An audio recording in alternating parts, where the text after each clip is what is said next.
français. La Chine en français. LCF. Bienvenue sur Radio LCF, nous sommes en direct, c'est l'heure de Chine Express. Le MAG, aujourd'hui, nous recevons Stéphanie Zeytoun, écrivaine journaliste spécialisée dans le bien-être. Vous venez de publier votre dernier roman, Le jour où j'ai appris à danser sous la pluie, un roman feel-good. Et évidemment, c'est le cœur de ce dont nous allons parler. Mais je tiens à préciser que nous nous sommes rencontrés lors d'une séance yoga sur un des plus beaux rooftops de Paris, celui de la Maison Blanche.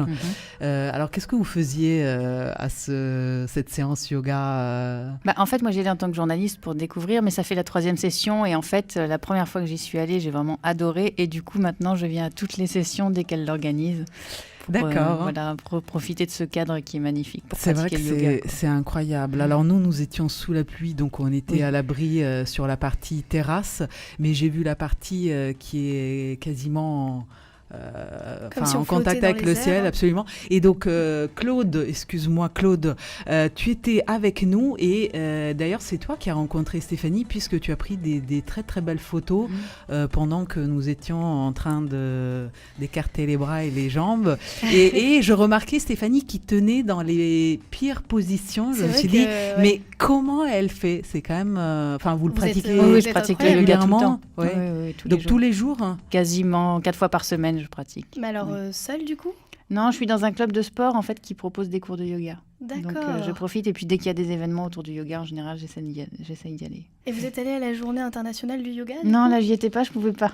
D'accord. Nous en avons longuement parlé avec Claude dans l'émission Harmonie, parce qu'effectivement, on a fait un spécial toute la semaine autour du yoga. Donc, je précise que les cours étaient animés par un professeur de Paris Yogashala, Alex Avila. Après, à chaque fois, ça tourne.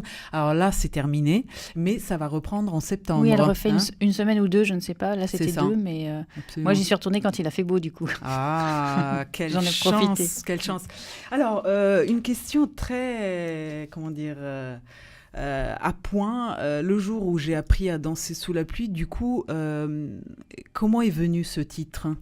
C'était pas le titre original. En fait, j'avais un autre titre et mon éditrice m'a dit « Oh là là, non, on va changer. Ce titre est anxiogène. » Moi, je l'ai trouvé drôle. D'accord. On peut dire Oui, je peux le dire. C'était « Comment faire le deuil de son ex sans passer par la case suicide ». Mais pour moi, c'était humoristique. Okay. Et elle m'a dit « Deuil, ex, suicide, ça fait beaucoup. » D'accord, ok. Donc là, effectivement, vous reprenez une maxime, une citation de Sénèque, c'est ça ? Tout à fait. Et, mais du coup, le yoga, pour vous, c'est un peu ce qui vous apprend à danser tous les jours sous la pluie ? Ça en fait partie, en fait. Ça aide à se centrer. Et pendant qu'on fait En fait, moi, je suis très cérébrale et je pense beaucoup.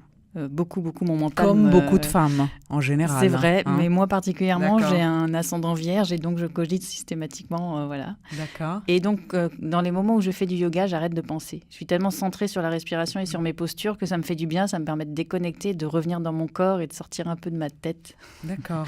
Donc, c'est important que je le fasse, en fait. Et alors, rapidement, donc c'est l'histoire de Caroline. Le livre commence avec elle qui se retrouve à l'hôpital puisqu'elle a fait une tentative de suicide, puisque Franck, donc son mari, la trompe avec une autre jeune femme, enfin une femme qui est un peu plus jeune qu'elle. Moi, la première question que je me suis posée, est-ce qu'il y a un peu d'autobiographique là-dedans ou c'est vraiment de la fiction que vous avez mis en scène ? C'est de la fiction, en fait. Ça ne m'est pas du tout arrivé. D'accord. Et okay. Justement, quand j'ai écrit le livre, tout allait bien. J'étais... Voilà. Oui. Très bien. D'accord. Okay. Donc, non, c'est de la fiction. En fait, c'est suite à une discussion avec un ami. La veille où j'ai commencé à écrire, en fait, qui me parle que voilà, ça fait une 30aine d'années qu'il était avec sa femme. Elle, très, très, très amoureuse de lui, même après 30 ans. Et lui me dit, moi, je crois que j'arrive au bout, mais je ne sais pas comment lui dire, je n'y arrive pas parce que j'ai peur qu'elle se suicide.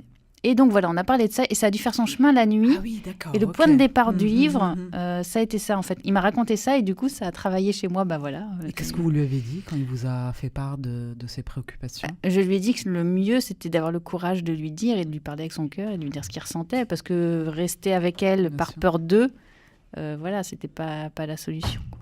Donc tous les personnages en fait sont issus de la pure fiction, enfin Oui. hormis Oui. cet ami qui a été un peu le déclencheur.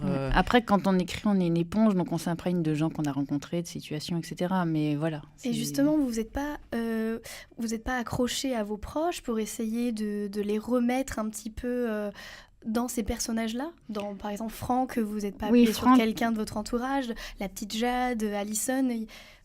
Vous êtes sûr que vous n'avez pas des personnes peut-être On prend des morceaux. En fait, Franck, moi j'ai travaillé un peu dans l'univers de la gastronomie, Oui. donc voilà, j'ai côtoyé pas mal de chefs, donc c'est en pensant à certains chefs que le profil m'est venu. Après, la petite Jade, pas du tout.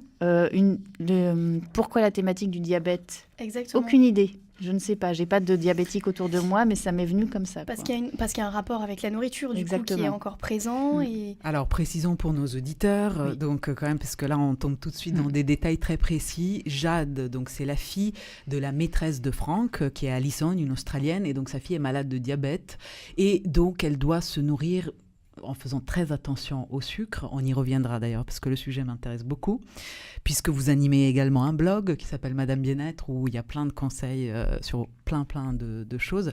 Donc effectivement, cette histoire de diabète vient de là, mais on sent quand même, et c'est vous Claude qui remarquiez ça à juste titre, qu'il y a des détails très très précis sur les plats qui sont mangés, comment ils sont préparés, comment ils sont assaisonnés. Moi, qui adore manger et bien manger, ça m'a interpellée. Et vous aussi, Claude, vous aimez bien manger. Oui, tout à fait. Oui, je suis très gourmande et je me demandais justement si vous aussi, vous étiez gourmande et si ça faisait partie de votre quotidien, cette façon de prendre soin de ce qu'on mange, son rapport, le rapport avec son corps. Et justement, j'aurais aimé savoir comment vous aviez construit ce roman avec cet aspect un petit peu plus culinaire et centré sur le bien-être par la nourriture. En fait, moi, je suis passionnée de gastronomie et très admirative des chefs. Donc, en 2012, j'ai créé une société qui s'appelle Comme à la carte pour faire de la communication, mais essentiellement pour les chefs. Ça m'a permis de rester dans cet univers et j'ai écrit des livres. J'adore le chocolat, j'adore le thé, où j'ai été en contact en fait avec tout ce monde-là que j'ai trouvé complètement hallucinant. Parce que pour faire un métier de chef, notamment chez des étoilés, il faut des compétences créativité, sur la cuisine, mais la gestion des stocks, la gestion du personnel. Donc c'est vraiment des personnes qui dévouent leur vie à ça. Et je suis très, très admirative. Puis les plats sont d'une beauté magnifique. Après, moi, je cuisine pas forcément beaucoup en plus. D'accord. Mais j'aime bien manger. Donc, vous faites livrer ? Comment vous faites ? Vous avez quelqu'un comme Franck qui cuisine à la maison ? Non, je cuisine quand même. Mais voilà, c'est pas de la gastronomie. C'est plutôt simple et sain en général. Oui, je fais assez attention. Du coup, mais voilà, moi, je me demandais quand même comment vous faites pour garder la forme, la ligne, déjà, je fais beaucoup de sport. Moi, j'y vais tous les jours. Donc, je fais 8 Et vous trouvez le temps ? Le matin. Je fais ça le matin tôt. Parce qu'en fait, moi, j'en ai besoin comme de me laver les dents. C'est vraiment le sport. Si j'en fais pas, je suis pas bien. Donc, un peu accro à ça. Donc, 6 heures du matin, vous êtes debout ? Ouais, peut-être pas 6 heures, mais 7 heures. Je démarre un cours à 9 heures. D'accord. Je m'organise. En fait, vu que le reste du temps, je suis à l'ordinateur en train d'écrire, j'ai besoin en fait de me retirer et de bouger. Donc, ça permet de se déconnecter. Et à côté de ça, je suis très gourmande, par contre, au niveau du sucre. Les pâtisseries, je suis très, très sucrée. C'est vrai qu'aussi, là, on le voit très bien, les personnages sont... On va aller prendre un dessert par-ci. Je connais telle adresse. C'est ça. Ils vont même donc faire des petits goûters. C'est vrai que ça tourne autour de ça quand même. Oui. Et puis, il y a la maladie de la petite fille d'Alison, Jade, diabétique. Et cette nouvelle cuisine aussi, cette nouvelle cuisine très saine. On n'est pas dans les plats, parce qu'on est en France, on a une tradition gastronomique française qui est très riche, très belle aussi. De moins en moins. De moins en moins, justement. Et moi, je trouve ça très, très intéressant donc, de voir cet aspect-là un peu... dans l'air du temps, on va dire, et qui va très bien avec ce côté harmonie, prendre soin de son corps, manger sain. Et je dirais même encore plus dans l'air du temps chez LCF, la Chine en français, puisque nous, on est en permanence en train de faire le pont entre la France et la Chine. Et j'ai l'impression que chez les Chinois, c'est présent depuis toujours, donc on y reviendra, mais la médecine traditionnelle chinoise, c'est une pratique préventive qui est pratiquée depuis des millénaires chez eux, et donc dans n'importe quelle famille ou n'importe quel jeune, même millénaire, donc les ultra connectés, ils savent que quand ils ont mal là, il faut manger ça. Donc effectivement, on sent aussi qu'il y a beaucoup de choses autour de ça. Je vous propose d'en parler juste après Pony Ran Ran Hey You.